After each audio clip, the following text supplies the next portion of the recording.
Hello, I'm Sean from Magna and I'm here today to show you what's involved in a fire door survey. So as part of the survey, I've got a checklist of 22 items I need to check on every door. I wouldn't have to do 22 items on every single door because some of this includes glazing, which this door obviously doesn't have, but I'll just explain what I would be looking for if a door had glazing in it. So item number one is about the condition of the door leaf. So it's the part of the door that opens, and I'd be checking to see if there's any damage to the surface face of the door. If the core of the door is exposed, it will not offer the 30 minutes fire resistance that it's expected to give. So I can tick that off as being compliant. The second item on the list is door edging, so I'll be checking the edge of the door to make sure there's no damage to the door. And again, this would allow, if it was damaged, it would allow heat and smoke to come into the communal area should a fire happen in the flat. The next thing I'll be looking for is whether the door is bowed or twisted. If it's bowed or twisted, it could leave gaps around the edges of the door, which again would allow smoke into the corridor.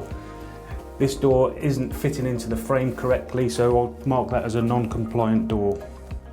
The thickness of the door is also important. It needs to be a minimum of 44 millimeters, which this door is. The door needs to hold the fire back for 30 minutes. A thinner door wouldn't achieve that time frame.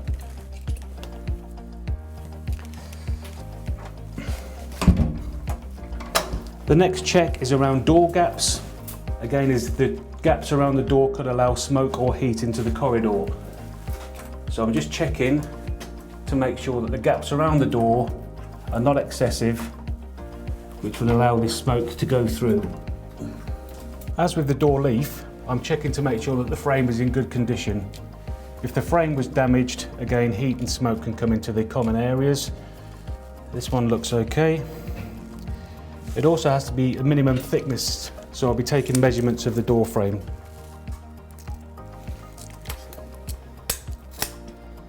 This door frame is softwood, which is fine for a 30-minute door, but if it was a 60-minute door, it would have to be made of hardwood.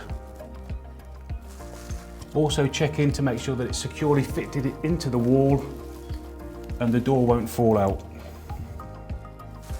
And finally, on the door frame, just checking the architrave to make sure this is secure, and again, no smoke can escape this flat.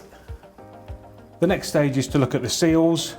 On this door, it's got a cold smoke seal, which is the brush material on the outside. That would prevent smoke from going into the corridor. This one has been painted over and is no longer soft, so that will need replacing.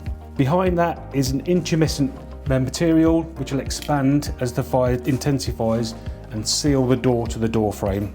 Moving on to the next section, we're looking at the hardware of the door. So I'm checking the hinges, making sure they're the correct grade, making sure that all the screws are in position, they're all secure.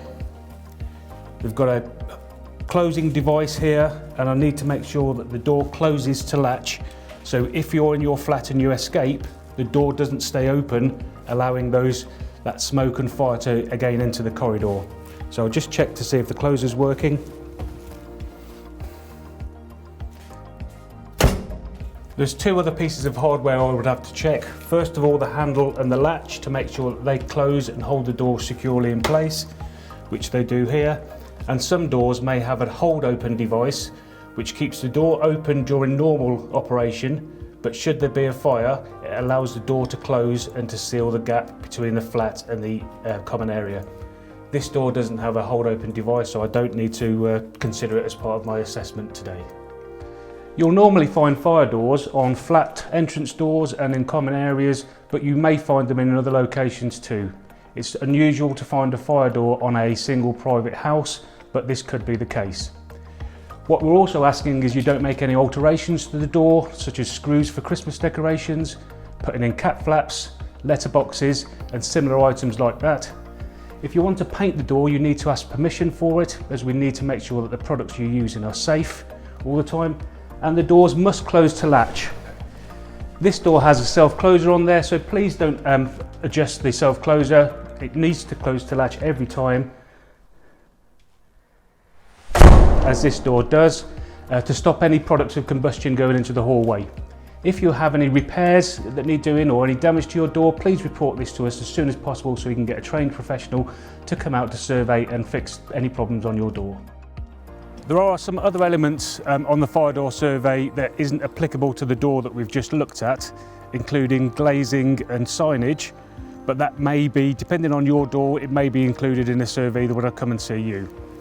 It's important that you allow us access into your property so we can check your fire door when requested. It's a life-saving device and it could affect other people in the building, causing death or serious injury.